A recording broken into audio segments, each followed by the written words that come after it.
when I would have those days that I would eat vegan and, wheat-free, I felt terrible, right? Especially terrible after my sessions. Like I had no life force. I felt like the energy would be drained from me. So I started eating burgers before and I felt amazing afterwards. And I joke about that. I said, why are we saging our homes when we could be staking our homes? By cooking the steak and staging our I'd rather stake myself than sage myself.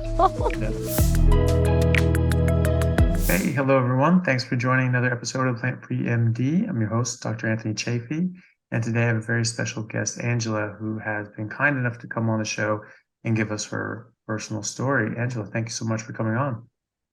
Hi, Dr. Chaffee. Thank you so much for having me this morning. I'm really looking forward to sharing my journey with you and with everyone. Yeah, well, you're very welcome, and it's nice to see you. And you showed up on on an article in the Daily Mail recently, and that sort of talked about your health issues and journey. If people haven't seen that, can you give us a bit of a rundown on that and how you came to get here? Oh my gosh, absolutely. It's been a bit of a whirlwind. The In terms of getting on the article in the Daily Mail, I was, like I said, a bit of a journey. I had breast cancer 10 years ago. I was 28, so I'm 38 right now. And while I was going through treatments, I also was diagnosed with an autoimmune disease called eosinophilic esophagitis. And the combination of the two, my doctors wanted me to go on a mostly plant-based vegan diet based on my food allergies, being allergic to gluten, soy, and dairy. So being desperate when you have cancer, I listened and I did it the right way, which I really want to emphasize that, that there's like a right way to do vegan, but I didn't just live on salads, which I think in the Daily Mail, there were some comments saying that like, oh, she lived on salads and vegetables. It's like, no, I did it the right way. I did it whole foods, plant-based, no processed foods. But the problem was that for several years of following this regimen, I only got sicker and I didn't get better. And following about 5 years after my breast cancer diagnosis, I had to have another surgery because I was having all this inflammation in my cardiothoracic area. So I had to have a rib removal, top left rib for thoracic outlet syndrome. And going through that surgery, it put such a stress on my body that it unlocked more neurological issues. I started having issues where I was passing out and I was fainting and I couldn't stand up for longer than 15 minutes. And the doctors didn't really know what was going on because they kept saying it's not the surgery.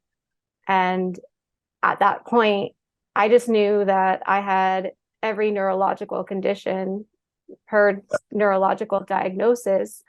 And it led me to finding out that I had a underlying Lyme disease infection for over 30 years. Wow. And it was destroying my body little by little. I just didn't know that at the time. And I finally got diagnosed in February 2021. And at the same time, I'm over here making all my meals from scratch, still trying to do the best I can for my body. But I developed something called mast cell activation syndrome and histamine intolerance, which is very common for Lyme. Mhm. But unfortunately, the vegetables and fruit and the starch and all the things that I was trying to eat was just actually destroying my body. And I got down to like 89 pounds. Wow. and and I just remember thinking to myself, like, if the doctors are, I have these Western medicine doctors who are telling me that they are that this was unfortunately going to be the prognosis of the rest of my life, that I was just going to have to manage this. And I just remember looking at them saying, if this is how my life is going to be, and I'm going to have to manage this for the rest of my life, I truly don't think I'm going to have much of a life left longer, because I this is going to kill me. I mean, I was going into anaphylactic shock like several times a week. I barely could eat at that point because my PTSD was so high. I was afraid anything I put in my mouth was just going to set me off. Um, and I basically got down to just eating meat. And I remember thinking to myself, do people survive on meat? I, I don't even know if this is a thing. um, but I did a Google search saying, can I survive on meat?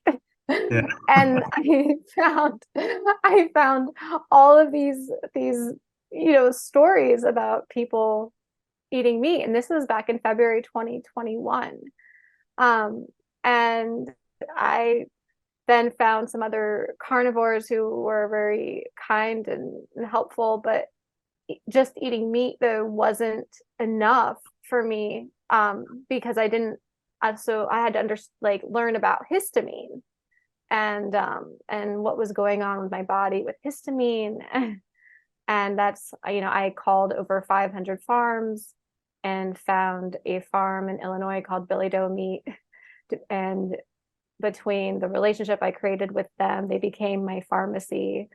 And I really only consumed their meat for, I mean, I'm still only consuming their meat, but I don't have to, I have more flexibility. But at that time, that meat was my medicine. And it took me from a place of being very fragile and weak to a place of strength and stability, and gave me my life back. And I will say that, like, I will scream it from the top of the rooftops. I said, like, I thought I was going to die. Really, I mean, I was so sick. And I mean, I had to use my dog. My dog had to teach me how to walk because I couldn't walk. I couldn't stand up longer than 15 minutes without fainting. And having reaction after reaction, going to the hospital, living on IVs. The doctors wanted to put me on TPN. I said no. Um, and so here I am today. um, I'm still 100% carnivore. I only eat ruminant meat, salt, water. That's it. Yeah. And I feel vibrant, and I have my life back. I have my energy levels back. I hike, I do yoga, things that I never thought I could do again. And that just fills my heart with so much joy. And that's been my mission, is just to turn my pain into purpose and really help others do the same. Yeah. Well, it's amazing. I'm so glad to hear that. Um, Thank you. so when did you sort of so you sort of just defaulted into a meat only diet out of necessity. Uh, Yeah. yeah. How long ago was that? February 2021. So almost 3 years, or yeah, almost 3 years. Yeah, wow. That's great.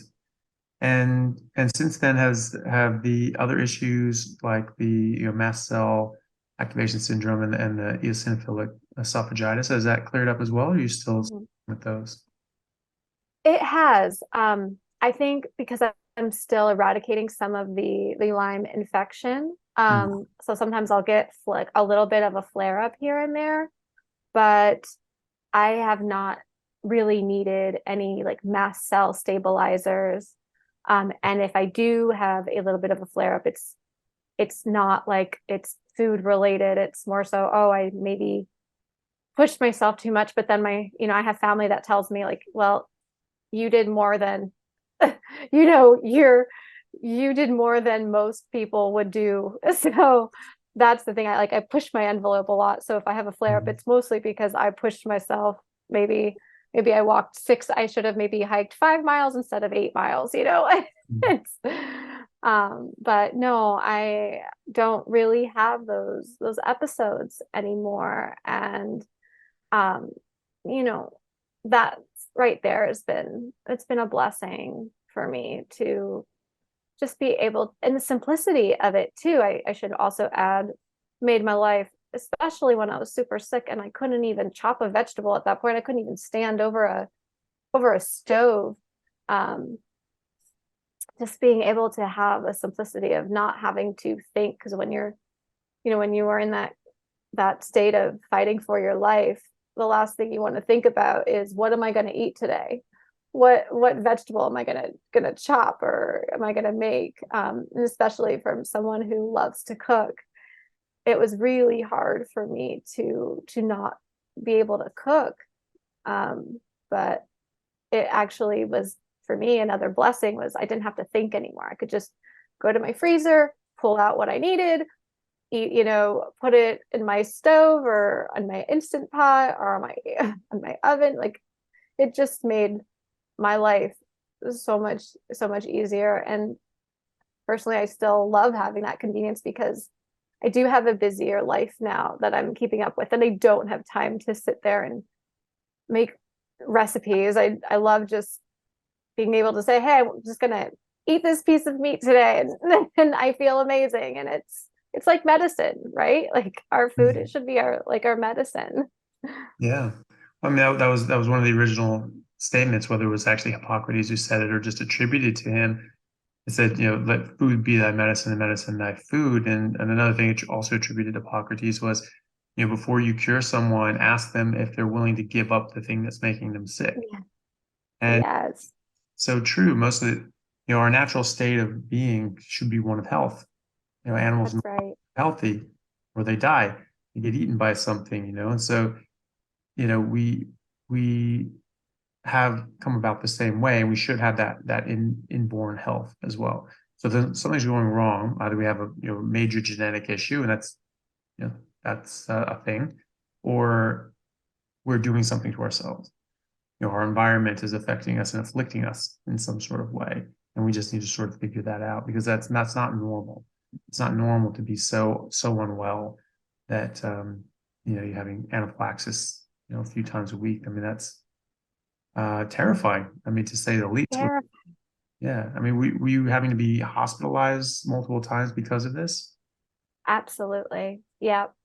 Um, I've been in so many ambulances, Mm. and I've been picked up in restaurants, because and I really thought it was cross contamination, but when I really look at it, I think it was really the plants Mhm. this whole time. And I think something that I really learned was um, salicylates. And I think it's a topic that I don't really read much about or hear much about. You hear a lot about plant oxalates and histamine, but for me, salicylates was like the worst for me. Um, which is just another property of certain plants, because those reactions, my whole face would get red and my hands would get bright red and I couldn't breathe. It would really affect my lungs, which sounds like very similar to a histamine, but my histamine, when I would get a severe histamine reaction, I would have hives versus just like flushing and redness and tachycardia. And I feel like it was probably a combination of everything, but once I really understood that everything I was eating that wasn't low histamine, because I put myself on a low histamine paleo diet when all of this started happening. And then when that wasn't working, I started noticing, oh, it's the salicylates. And then then it was the oxalates. I'm like, what's happening? Because like I said, like back then, like I didn't know what I knew now. And I was going to make a t-shirt at the time saying I eat meat because plants tried to kill me. Yeah. Nice. Good shirt. Right. Mm. Instead, I have one that says meat heals. Yeah. Well, that's definitely more PC, but yeah. Yeah. Yeah. Well, they sort of did. Yeah. Yeah, they Tried to did. kill you. And well, I'm glad that they didn't. I'm glad you sort of found this out. It is always interesting how people, come to this, but in general, it's always, from trying to get better and heal something and just get better health. We're all trying to be healthy people mostly. And some people Right. care, but most people do, and they're trying to do the right thing for their body and their family. And we just get torn in so many different directions, but more and more people are finding this, which is really good to see. So I'm glad that you figured that out on your own. Not everyone does, you know. No, I Mm. know. And I'm really grateful. I had a lot of support from my family. But something that I noticed was that if I was with friends, their family would make it the topic of their conversation about why I don't eat vegetables or plants, and made it more of an issue Mm. than my own family did, which I thought was really interesting. Mm. But I love to empower and educate, so I never mind talking about it or sharing my story. But it is interesting to see how many people can't wrap their head around not eating plants, and Yeah. that there's no way that anybody could survive. And I said, well, you're right. Not that I'm not surviving, I'm thriving. Yeah. Yeah. That's the goal. Nice. I feel like I was surviving before, eating Yeah. foods that I loved that didn't really love me back. But that's but now it's like I get to eat foods that I love that do love me back. It's kind of like being in a bad relationship, you know? I really think that a lot of people, we're in these, it's just like being in like I said, bad relationships where we're stuck loving somebody and then trying to fight and argue that this person's good for us. And it's like, no, maybe they're not. Same thing with food. We really have to get discerning on what we're allowing into our bodies. And, if you're bloated, if you're not feeling great, if you're feeling tired after you're eating, it's time to take a deeper look at why you're not feeling so great after you consume something. Yeah, definitely. And having that insight as well, if you're just not feeling well and trying to match it up to something, there are a lot of people that are, long-term eaters of whatever, vegans, vegetarians, or just the normal standard diet that they think is a healthy diet. I see a lot of people in the clinic, they come in and, they're unwell, they're overweight, and they have a lot of, metabolic issues. And, you talk to them about diet and they say, and you ask them, okay, so how's your diet? And they say, oh, I eat pretty well. I eat pretty well. And it's like, okay, what does that mean to you? And it's always Right. different, but it's generally, they eat a lot of fruits and vegetables and eat low fat and they avoid red meat. Like, okay, Yes. how would you the side of that. I just, you know, and Yeah. yeah, just it's always funny, what people think is the most healthy diet. It's always obviously very different, but that's generally about what it is. And and then not understanding that eating that way has actually caused a lot of harm. I mean, there are people. There was that poor young woman who was like a frugivore, raw food vegan influencer sort of thing, and she was very pretty young lady and just got skinnier and skinnier and sicker and sicker, and she eventually died, presumably of malnutrition. That's what her family said anyway, but obviously, um, that's not the official record. But very unfortunate that poor little thing couldn't figure out that her body was breaking down because she just was convinced this is the best diet ever. So obviously it's something else, and this will pull me through. I had a, a gentleman who's become a friend of mine who has done some of my challenges. I've sort of helped him out, and he was the same thing. So he was vegan and raw, and it was getting worse. And so we went, okay, I'll go raw food vegan, and then he just kept upping the ante, thinking like this will get me better. This will be the healthier thing, and it got worse and worse. And eventually, he was so sick and he was so debilitated and neurologically damaged that he couldn't really walk. He was bedridden, and he was just sort of in bed, and people were sort of caring for him. And he was using his phone and doing things. And then one day he woke up, and his neurological issues had progressed so far that he actually couldn't work his phone with his hand. And that's when it Oh, with him like my diet is killing me. Like I need to change this. And thankfully, he had that epiphany and was able to start eating meat. Went full carnivore, went from full on vegan to full on carnivore just overnight. And he started healing. amazing. He's going out, he's going on walks, he's doing exercise, he's doing rehab, he's fixing his neurological issue. He was on dialysis.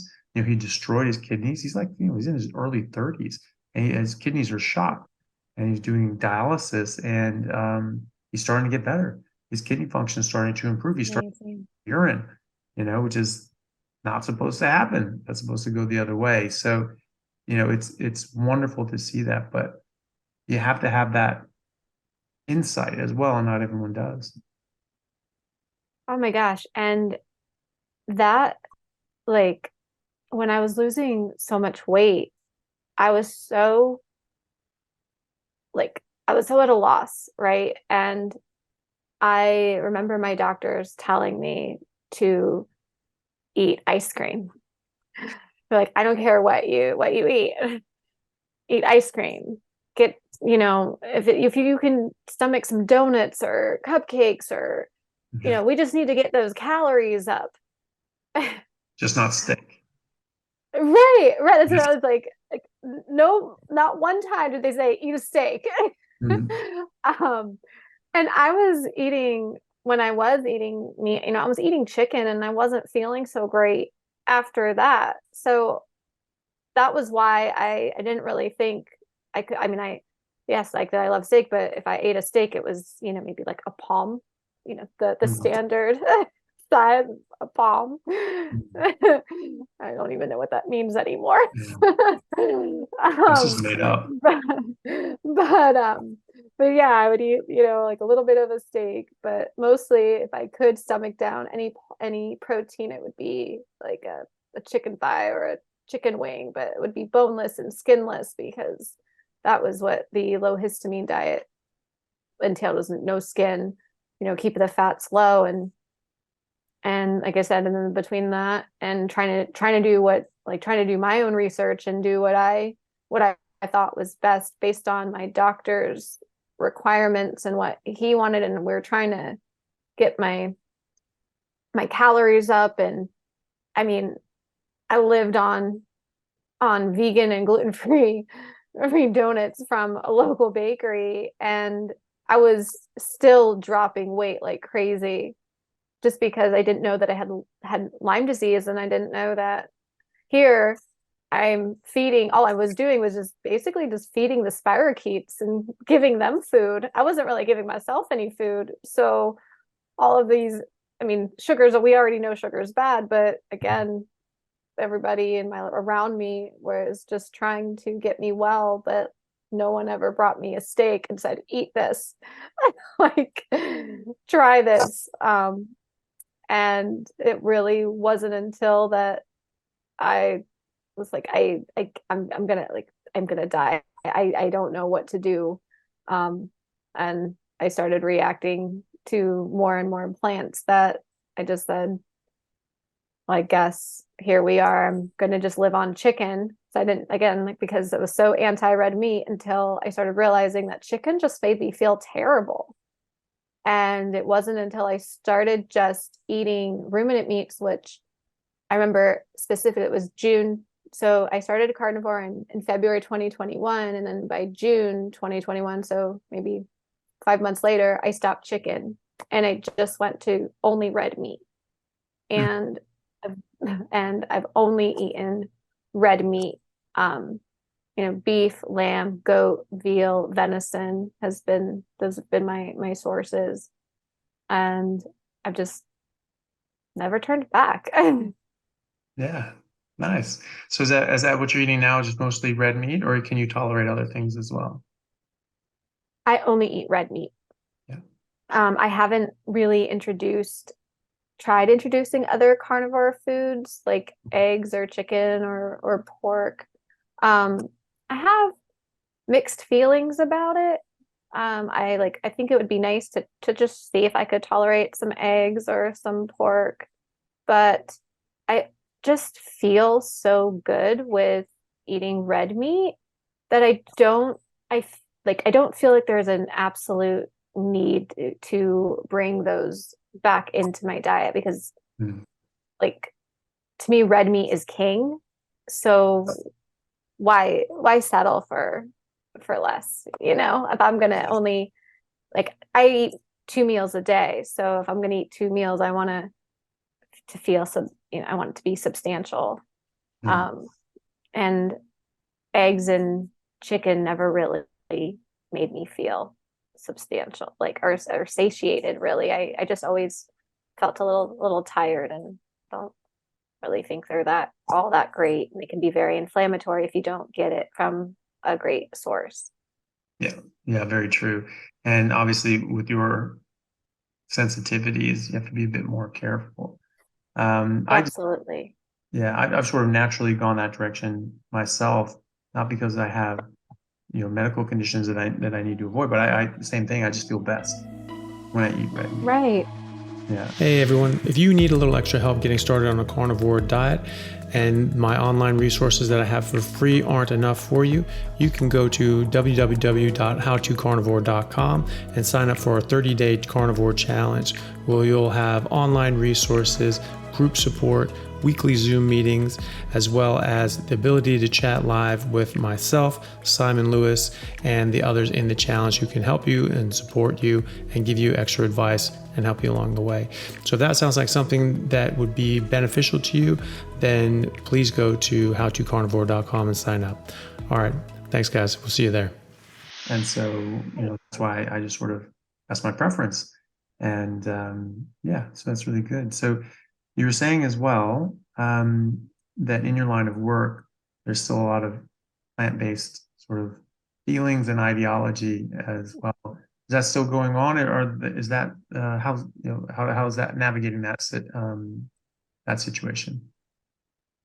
Well, you see it a lot in the spiritual community of, vegan, plant-based yoga retreats.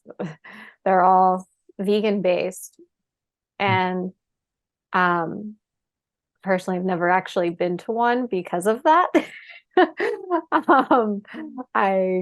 Even when I was plant-based, I never went, mostly because I always had, after I had breast cancer, I did have sensitivities to a lot of different foods in general. And so I never actually would go on these spiritual retreats, but I just remember every time I would look, it was at the menu, or even outside of the retreats, I would talk to people about my practice, and everybody at the time, because this is 10 years ago, this is like, I started my practice back in shortly after I healed from breast cancer, I got into becoming a Reiki practitioner, and I started a holistic mind, body, soul healing practice in Los Angeles. And kind of it's evolved a lot since then, but I still feel it, even though it's evolved and the world is changing and becoming more aware and spiritually aware about the benefits of eating meat. I still get a lot of that dogma of, oh, well, if you do yoga and if you're, into spiritual healing, you have to eat plants, and you have to be vegan or vegetarian, and you're not spiritual if you're not eating these things. And I thought to myself, why is it then, for me personally, and I'm speaking from my own perspective, was that when I would have those days that I would eat vegan and meat free, I felt terrible especially terrible after my sessions. I had no life force. It felt like the energy would be drained from me. And so I started eating burgers before my sessions, and I felt amazing afterwards. And I joke about that. I said, why are we saging our homes when we could be staking our homes? Like cooking the steak and saging our I'd rather stake myself than sage myself. Yeah.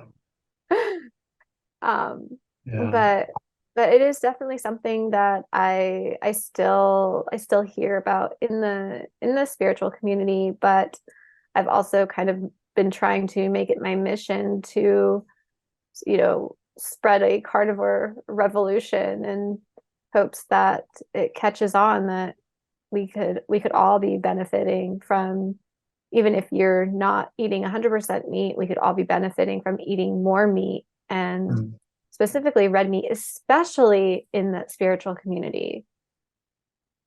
Yeah. And well, so have you been able to influence people or your clients and others to try this, or how's that gone?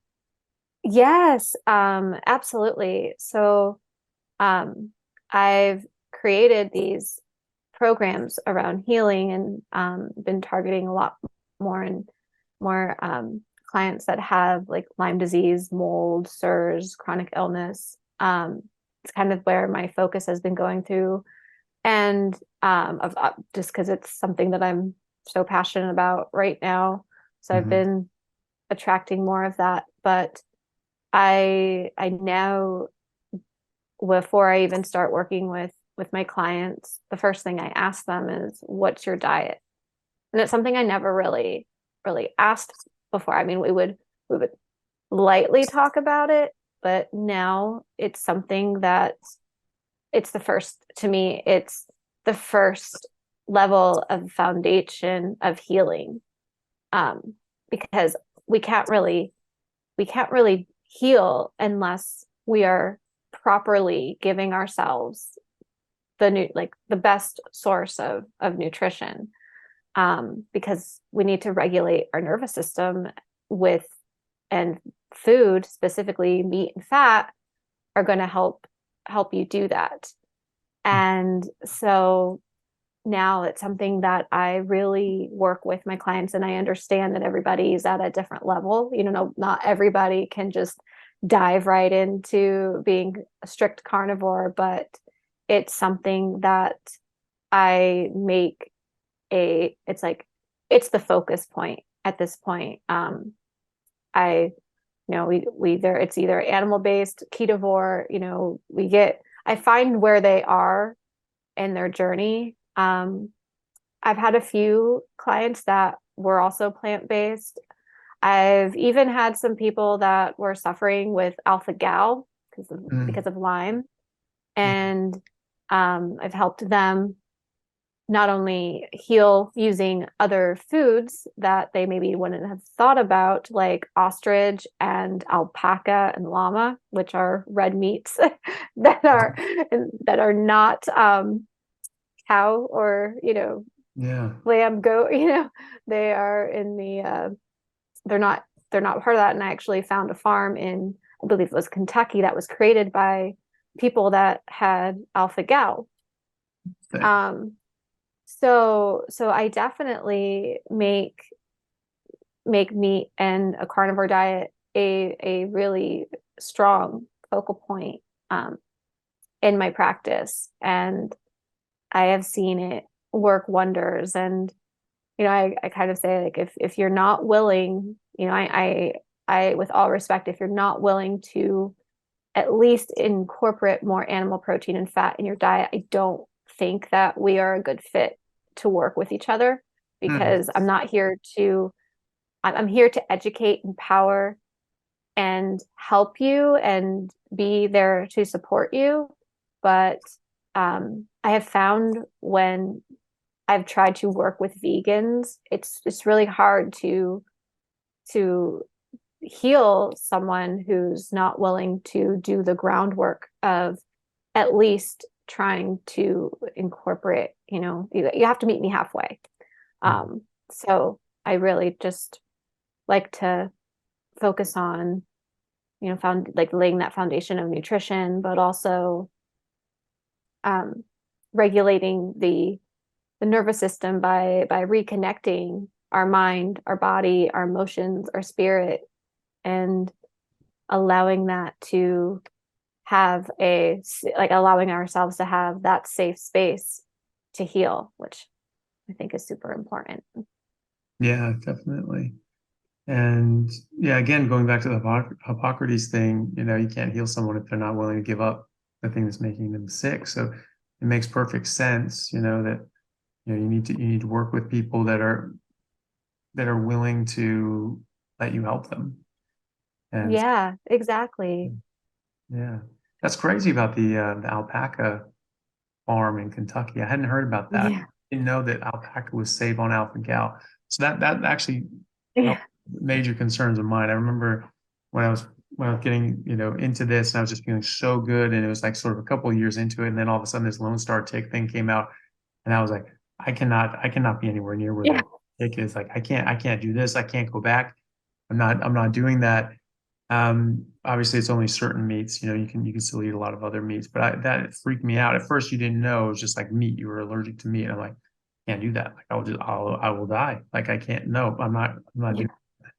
And, may have to, if I run into trouble, may have to track down an alpaca farm or something, or make one. Yeah. And, Totally. yeah, Yeah. it's funny. I No, sorry, go on. I was saying, I was really scared when I was reacting to everything that I had alpha gal. And so Hmm. I went and got blood tested for it.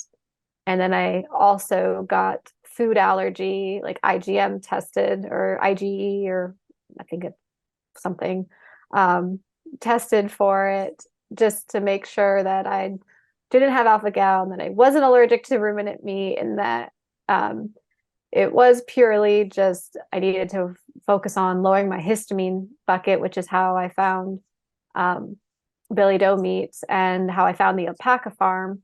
Hmm. That's funny. Yeah. Have you noticed people, because I've heard from others, such I believe Dr. Barry said this, that the alpha gal syndrome only lasts temporary. So that's what I've heard, but I don't know what other people have had experiences with. Have you seen people recover from that and be able to start eating more normally again? Oh yeah. Oh, Oh yeah. I find that it definitely has will help once you start reversing the other symptoms. It's usually one of the last symptoms to leave. Um, it's for some people, I've seen them reverse it within a year or 2 years. Some people I've seen it still be chronic. I think it just depends on your genetics and just also how late were you diagnosed, and just how effective were your treatments, because with Lyme, it's such a crazy battle. Like, everybody has a different story, a different recovery. Some people go on for years without having any significant difference, even with treatments.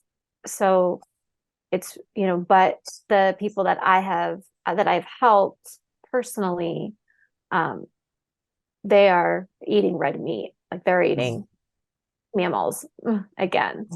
And so I've definitely I've seen both sides, but I have worked with people that have reversed it, but I've heard that people haven't, just through the forums on Facebook, or the Lyme support groups that are with people that are still struggling. Yeah. Oh, well, that's good that there's some hope there, because I think that's freaked out a lot of people in the Oh carnivore. yeah.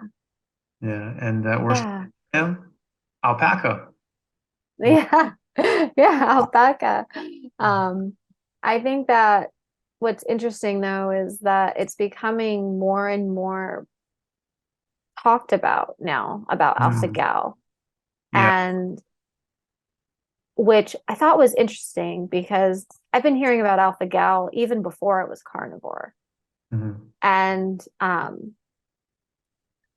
I don't know if it's just becoming just like a topic of conversation because it's just people are talking about it more, or is it really becoming more common? And I'm wondering why. Like, that's the question that I've been really curious about lately, of just why are we talking about it more now? I mean, it was a big thing before, but maybe it's just affecting more people now. But why is it affecting more people? What is it? What are they doing?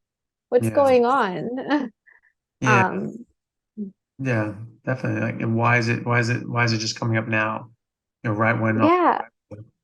Impossible Burgers and things like that just happen to be on the market. I don't know. Right. Yeah. Well, it's the And I'm second. like, Yeah. Well, presumably this is not like a new mutation. It would have been right. population, and people would react like this before, and there should be it should have been sort of stable numbers of this. Going back, just like Lyme disease, it's uncommon, but it's there, and it's something that we see in the population, has been described for many years, and it's probably, who knows, but it's probably a consistent level. And then with alpha gal, it's getting worse and worse and worse and worse and worse. Maybe it's just people being more aware and they're getting more diagnoses. That can happen. But it is a bit strange.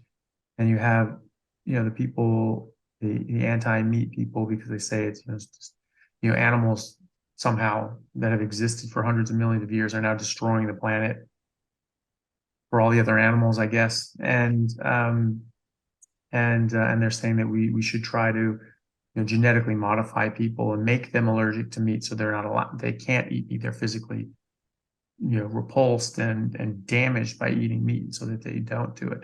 And they reference alpha gal, like, well, like it's a good thing, we should do more of that. And so, okay, are you talking about like releasing more ticks and getting this out there, or trying to genetically modify people, or are you just brainstorming things for your Hitler costume for Halloween, like, because I mean this stuff is next level James Bond villain, Hitler evil. You're trying to genetically manipulate an entire population in order to bring about what you think the utopian idea is. Like, that's what Hitler did. I mean, if you read a lot of these historical accounts, he wasn't going like, yes, we're going to bring about evil and destruction. He thought he was doing the right thing for his twisted views on what was right. And so, these people are doing the same thing. And that's the thing. That's why you have to let people make their own decisions, because you let people go in power. They say, well, I'm doing this for your good. Okay, maybe that turns out well, maybe it doesn't. But the odds are against you that it's going to be a good thing most of the time. People just make their own decisions. They don't get it. And if you have people making decisions for which they pay no consequences, then you're gonna get bad decisions. No one makes better decisions than when they're running their own life. If it's like, okay, I need to make a decision, on this, and this could cost me my job, this could cost me my livelihood, this could cost me my house. I need to really think about this. Maybe you make the wrong decision, but you're the one paying the price, and like that's fine. It's your ass. You made the decision. You deal with the consequence. Right.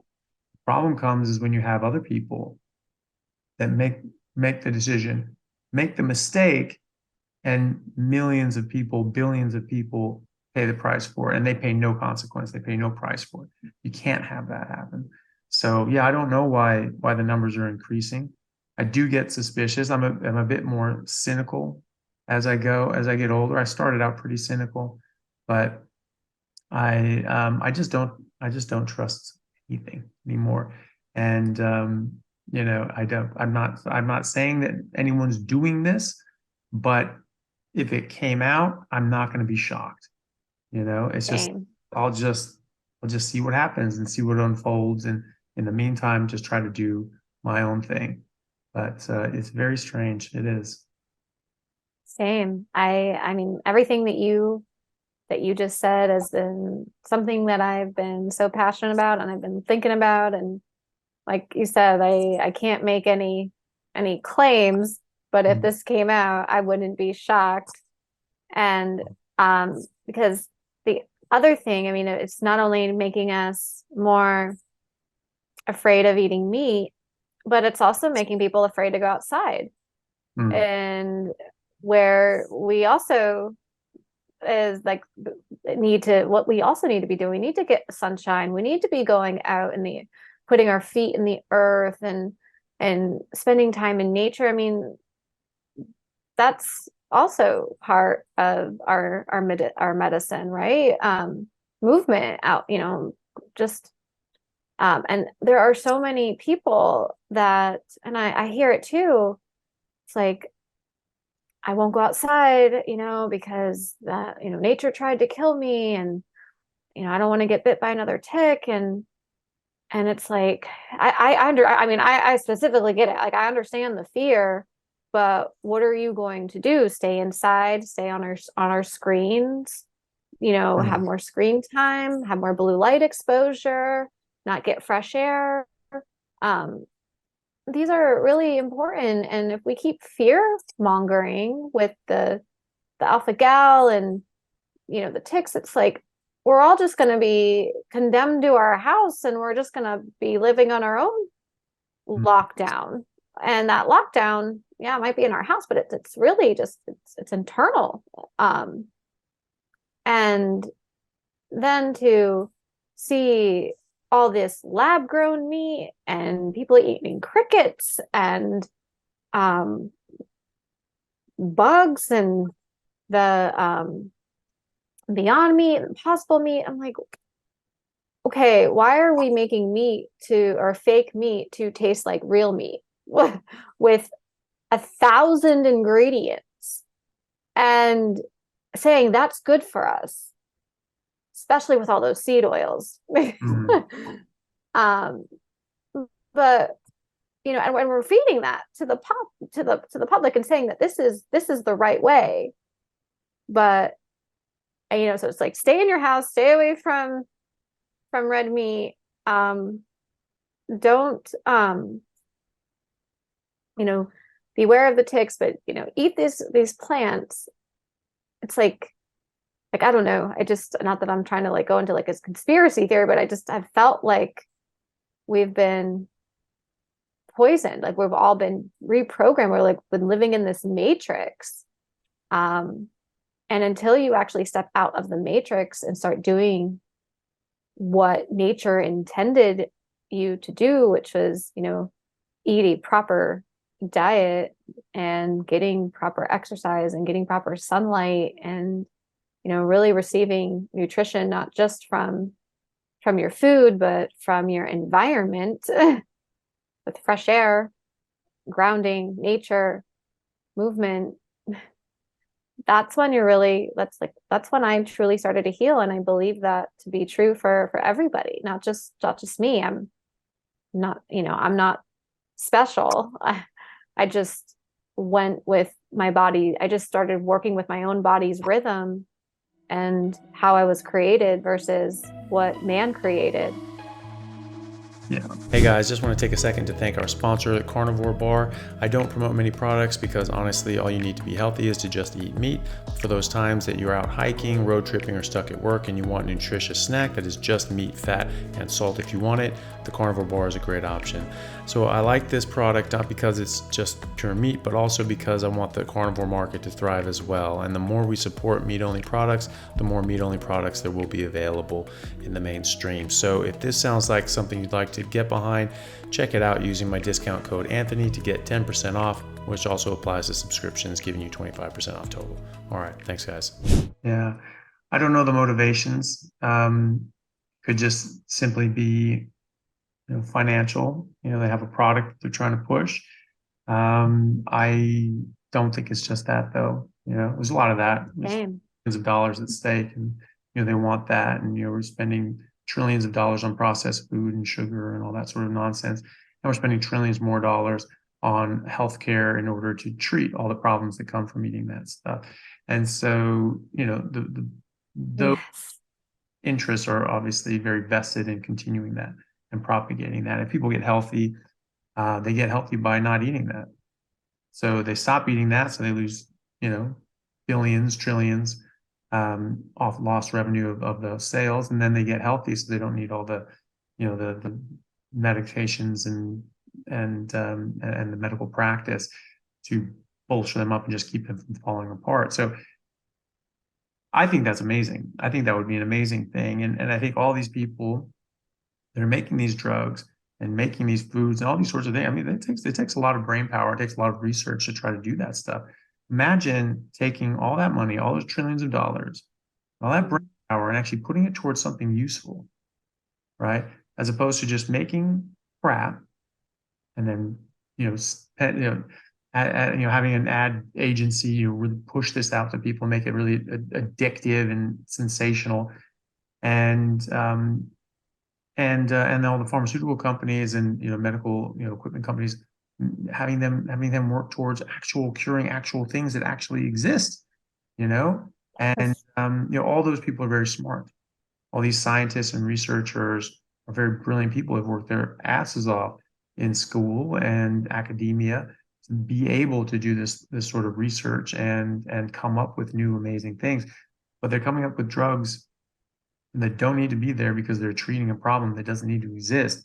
If you just eat a proper diet, this goes away. So wouldn't they be better suited towards working towards actual problems?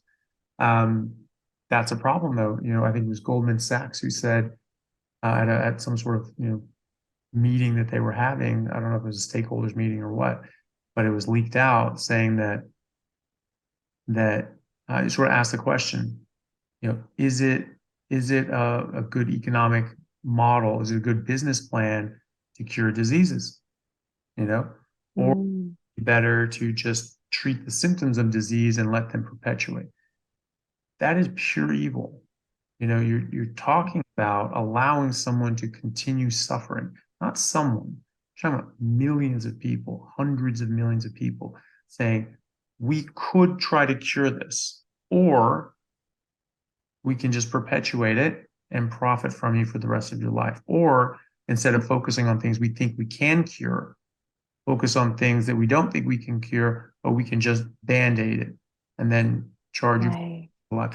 Now, it'd be one thing to say, okay, we'll have a couple of these things in there so that it'll be these revenue generators, and then we'll go working on the things that we can cure. But they didn't really say that.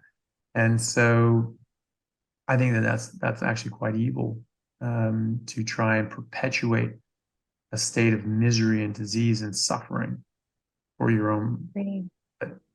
And that, and if you're selling food that causes these sorts of diseases, I mean, you're poisoning people, right? Right. We used to do things to poisoners, go and poison a well and things like that. People get sick or die.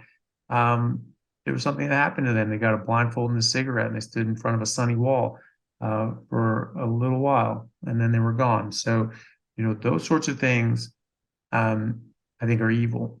And if you can Me show too. something that Callie Means has been doing, which I think has been just fantastic. He's sort of a whistleblower in this industry, saying, they know that their food cause disease, they cause metabolic issues, cause metabolic syndrome, cause diabetes, cause all these problems, are killing people, and all these sorts of things. They know this, and I know they know this because I've been in the boardroom meetings with them talking about it. And so that's malice aforethought, I believe. You're saying, okay, we know this harms people. Let's keep doing it. Okay. Now you're harming people. You're knowingly harming people, right? So I mean, how is this not a crime? Okay, it is a crime. It is a crime. But how are these people not being taken down and prosecuted? And if you're able to prove that, I think you have to prosecute these people. They'll never be prosecuted, never, because they own too many politicians and senators and governors and all these sorts of things. It's just gonna be, oh well, they're gonna get like a slap on the wrist or some fines or something like that. It's like the tobacco companies. They knew this stuff was killing people. Right. Product is killing people, and yet you say, let's keep it out there, and they're covering it up and committing fraud, covering up the fact that their product kills people and causes serious harm, disease, and they knew that, and then we get the documents of them saying they knew that, and what happens? Does anybody go to jail? Does anybody go, for criminal neglect or for assault, for murder, or slaughter on a genocidal scale? No, it's just like, okay, we're going to fine you $400 billion or whatever they ended up getting fined. That's a crime. That's an actual crime against humanity. These people knowingly put out a product that they knew was harming people, that they knew was killing people. How are we pretending that that's not a crime that people should be prosecuted for and probably executed for? I don't get it. You hit the nail on the head. I think about this stuff every day. I mean, it's something that I can't wrap my head around. And especially being that I was a person that lived in the hospital, especially when I had cancer. And just, of course, back then, I was I was just doing what I thought I knew what I had to do, because I couldn't at that time. I didn't know what I didn't know, and I wasn't. All I was doing was just looking to get well. And that's what's so sad, is that there are desperate people out there that are doing whatever they can to fight for their lives, and they think that they're doing the right thing because their doctors told them to eat this food or they'll be in the hospital. And I remember being on my oncology floor, and I'd see the person walking around giving cookies and sugar to everybody that's getting chemo. And I was like, okay, well, I'm not at that point. I mean, I was like, I'm not, I might not be really in a place right now because I wasn't a practitioner back then, and all I was doing was just fighting for my life. But I'm like, is this right? Like, should we be getting cookies right now? Like, doesn't sugar, I was smart enough to know that sugar feeds cancer cells. So why are we giving everybody cookies and, telling, them that, they should be eating with these foods when all of that turns to sugar and to glucose. And we know that sugar and, elevated glucose levels, feed cancer cells. So why is it that we're doing that? And, or, these doctors are doing that. And I remember being in the hospital after my mastectomy, and like, oh my gosh, after having an anaphylaxis, they're always, they have to bring you food to make sure you eat. And you just look at the ingredients of the foods that they're eating, and it's all highly processed. It's all high, and not even sugar, but like corn syrup and fructose corn syrup, high fructose corn syrup, and dyes and colorings and preservatives and nitrates, and these things that shouldn't even be legal. And in fact, just with the FDA and and the US regulations, is that we allow food ingredients and that most countries banned. And I mean, even our McDonald's, not that McDonald's is great, but McDonald's has ingredients in our country that other countries, especially like the UK, has banned. And I'm just wondering why they're doing that. And it's hard not to think, like, again, they just want us sick and dumb, and they just, and they want control. It just is how I feel. It's like there's just so much, it's so much more to it. It's, giving up our control. If we give our control up to big pharma, we're no longer, and if we give up our control and we become patients of big pharma, then they'll always have control over us. But if we learn how to heal ourselves, then we're ultimately going to crash big pharma. Like there's really no way around it. I mean, and I think that more and more people need to start taking back their power from this billion-dollar industry and start healing themselves, and start, really seeking truth, because there's a lot of lies that are happening, and desperate people who are sick are believing them, and all it's doing is just creating a hamster wheel. People are just going around in circles. And it's really sad because I see it every day. People that come to me in my practice, it's the same thing. It's they tell me what they're doing, and it's like, first it's this, and then it's this, and then it's this, and it's like, well, let's just stop and take a breath and look at where, seems like every time, people go 3 steps ahead, they go 5 steps backwards. And it's because it's a pattern, it's like we're following this pattern, and trying to continuously listen to these doctors that really have no idea, and it's just really sad. Yeah. And it's one of those things too, so many different sayings, and throughout history, you keep people ignorant, you keep them under control, and if you keep them malnourished, then they can't fight back and rebel. And this used to be more of an issue when people have physical rebellions and things like that. And so, Great Britain did it for a long time, just with their own peasant class, their serfs, they weren't really allowed meat.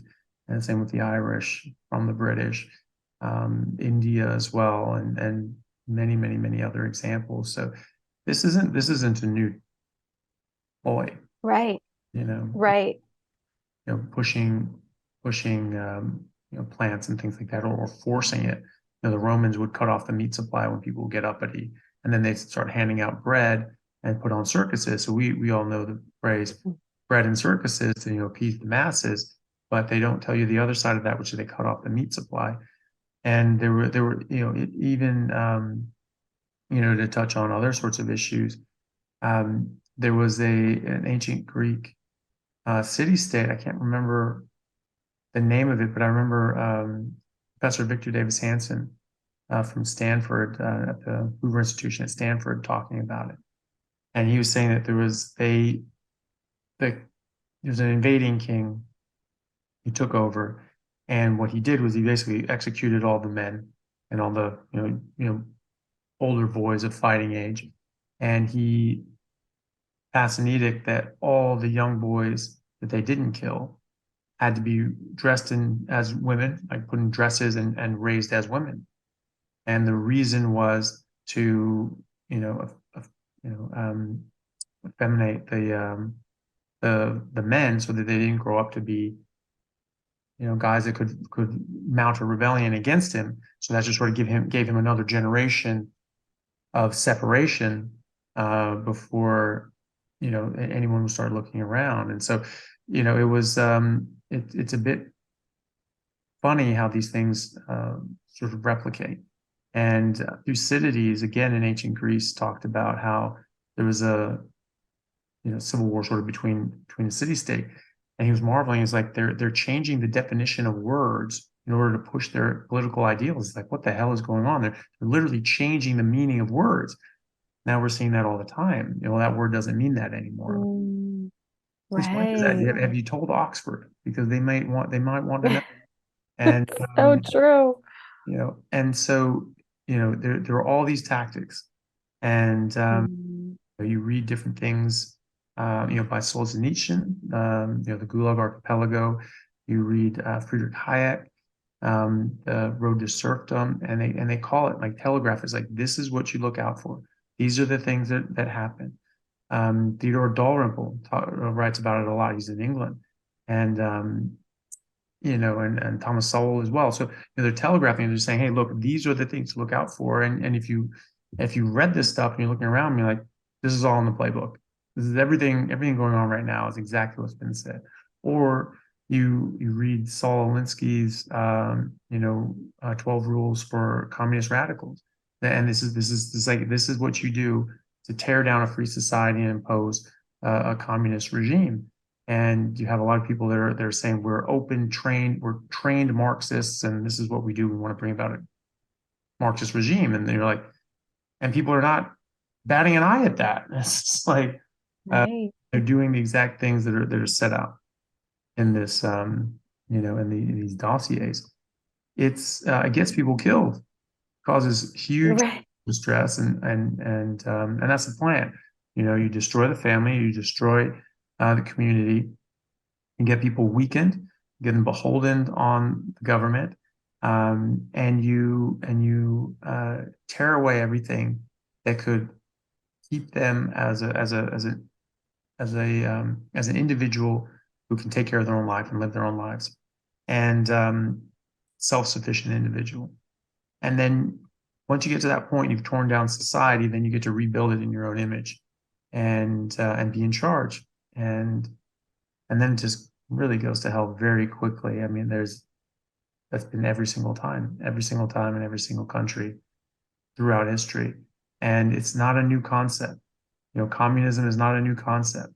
It's totalitarianism. It's the aristocracy. You have certain people in control. They own everything. It used to be the crown. The crown owned everything. This is the king's deer, the king's woods, and you own nothing. And now it's like, oh, it's 2030. You own nothing, and you love it.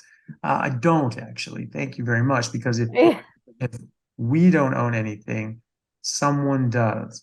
That's what people aren't hearing in that sentence. But you don't own anything. We own everything. You don't own anything because we own everything. And so that is what they're doing. They're megalomaniacs trying to put themselves as world rulers, owning everything, including the people involved. And it's just going back to the same system that have existed throughout history, somebody's in charge. They've locked in their authority. They've locked in their power. Their magistrates get to benefit from this system, and everyone else is oppressed and enslaved. It's not a great system. It's not very nice. Mm-mm. And so it's something that people need to recognize and just push back against. And I think people are, and especially in this movement, when we see this, because like we're being lied to, we're being controlled, we're being manipulated, what else is going on? And so, That's right. and so we're seeing more of that. And I think, more people are eating properly and their brains are working better and they're asking critical questions about like, why are you guys doing this? I think that Right. only be good and helpful. And so hopefully that continues to grow until we hit a point of no return, which can happen. Absolutely. I feel that so strongly. I think that, when we nourish our bodies and we're eating the right foods and we're giving ourselves proper nourishment, it's like it wakes a part of you up. Like my mental clarity and the way that I think and the way that I believe, like my beliefs, everything has shifted once I got to the level of sickness. Unfortunately, that's what it took me to come to this. But once I really started questioning everything, including the foods I was eating, and also just treating the Lyme and not wanting to do antibiotics or anything like that. Because again, that was something that I just felt really strongly. I was like, I can't treat this disease with antibiotics. This is not it's too far. I mean, if it was maybe an acute infection, sure, but this is chronic and I don't want to destroy my immune system even more than it already is. I want to teach my immune system how to fight for itself. And so I'm going to give it everything it needs to be supported. And but really questioning these things, even like the medicines that they wanted to give me. And I really think that we need to really take a step back when it comes to putting anything in our body or on our body or around our body. We really need to just take a step back and think about what it actually is doing to us, and if it's not doing something for us, then we really need to start thinking about why do we feel like we need this in the first place, which is what I often hear is like, well, I can't give up sugar. I could never do your diet because I can't give up plants. I can't give up sugar. I think it would be sad if I could never drink, another Coke or another coffee, which I have not had coffee in over 10 years, but I understand that that's like, but these are crutches, right? Like these are not tools, like we're not, these are just emotional crutches that we have been so programmed, especially through marketing. I mean, look at commercials, like how they market these products. And what they are convincing everybody of, thinking that these are necessities, and they're not. We don't need these things. We need to change our relationship is what we need. We need to change our relationship with these things and with the foods that we're eating, and really just wake up and realize that these things that you think you need are in fact what's killing you. It's what's hurting you. Yeah. And like, if you really break that down and think about it, like, why are we allowing toxicities in our lives? And what good does that come for us? I mean, we all want to live our best lives. So why can't we, like you said with like Hippocrates, like, so why can't we remove the things that are impacting that? And I don't know about you, but I often will get like someone will say this to me, and sometimes it gets in my head and I have to be mindful of it. But people will say to me, well, I don't know how you could never eat like, a plate of pasta, or like, I don't know how you could just never eat like a piece of cake. Like that would just be so sad to me. Mm. And I get these projections from people, or, if I never could eat like a cupcake ever again, like that would just break my heart. And I like have to take a step back and say, well, what, that might be your story, but it's not your truth. And it's not my truth. Because what was really sad, was that I was in a hospital bed almost every single day. What's really sad is that I never thought I could walk again. I lost my driver's license for a year and a half. That was taken from me from my neurologist because of my fainting episodes. Yeah. That's really sad. I lost my relationship because of my illness. And then I was convinced that I was never going to be able to find another boyfriend again because I was projected that I was so sick that nobody, would want me. That's sad.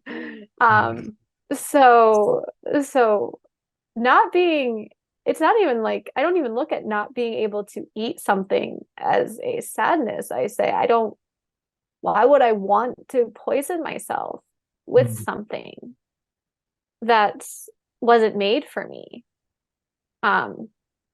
That's sad. It's like you think about Romeo and Juliet, they drank poison and they both died. Like that's sad. So why would I want to consume something that was ultimately killing me? Yeah. That doesn't make sense to me. But it's unfortunately a story that I hear a lot, from people. It's like probably the biggest statement I get is, I can't give up this, or I just realized that we are all, fighting some sort of food addiction. I mean, there's so much of it and it comes in so many different forms, and just the emotional relationship that people have with food and culture and gatherings. I mean, I'm Italian. I, was raised Italian and I, loved my Italian food, but I hear they make really great steaks in Italy as well. So, Yeah. It's not, it's really just, we need to start changing the way that we emotionally connect to the food that we're eating, and look at it as something that is going to either heal us or kill us. And for all I'm concerned is that we have been programmed to love the foods that are slowly killing us, and resenting the foods that are supposed to heal us. And I think that's the saddest story that so many people are living right now. And I just want to shake everybody up and say, look, like, wake up, look at your truth here. Yeah. How do you think that this is good? How do you think that this is good for you? Don't you want to be better than you were the day before? Don't you want the best life? Live your best life. And it starts with food.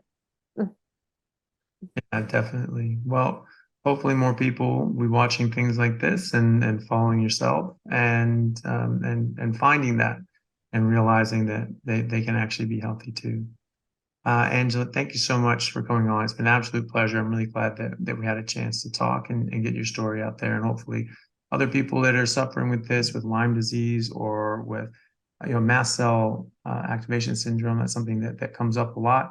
People are suffering with this, and I even know a couple of people with eosinophilic esophagitis, or like, is this going to help me? And they try it and it does. So I think it's great that you were able to come on and be an inspiration to others, and at least let them know that in your case it did help, and so there's hope for them that it can help too. So Angela, thank you very much for coming on. Thank you so much, Dr. Chaffee, for allowing me to share my story with you and to have this beautiful conversation. This has been such a pleasure chatting with you, and being able to, continue my mission of turning my pain into purpose, and helping people take back their power and heal themselves. So thank you. I really appreciate this. Yeah. Oh, you're very welcome. Can you tell people where to find you and how they can follow you? Absolutely. I actually have two Instagram accounts that you can follow me at. One is it's Lerro, ANGLERRO 28. And that actually is my personal Instagram that I share my journey from having breast cancer and through Lyme. And it's just, more of like my personal journey. But if you're interested in more carnivore content and my work as a practitioner, and if you love meaty posts, you can follow my carnivore Instagram account, which is meat-based medium. And in both accounts, I have links to my article on the Daily Mail. You can also feel free to check out and read more of my story on. Right. We'll put all that up in the show notes so people can find the links down there. Angela, thank you so much for coming on. It's been a pleasure. Thank you so much, Dr. Chaffee. It's been a pleasure as well. And I will see you on the internet. Yeah, definitely. For listening or for watching, if you are thinking about doing a carnivore diet, you can check out the video I did on getting started on a carnivore diet for beginners, and that can help you get on your way to getting healthy. So thanks, everyone. We'll see you next time. And it was all about, just being vegan and all that sort of exactly all the same nonsense that's been going on since the 1800s. You think this is a novel book? It's not. It's 150 years old basically. And he tries to say, oh, you can get this. And he's saying that you can convert ALA into DHA and EPA, but he doesn't tell you that it's like less than 1% conversion rate. And so the amounts that you would have to eat, you would literally explode.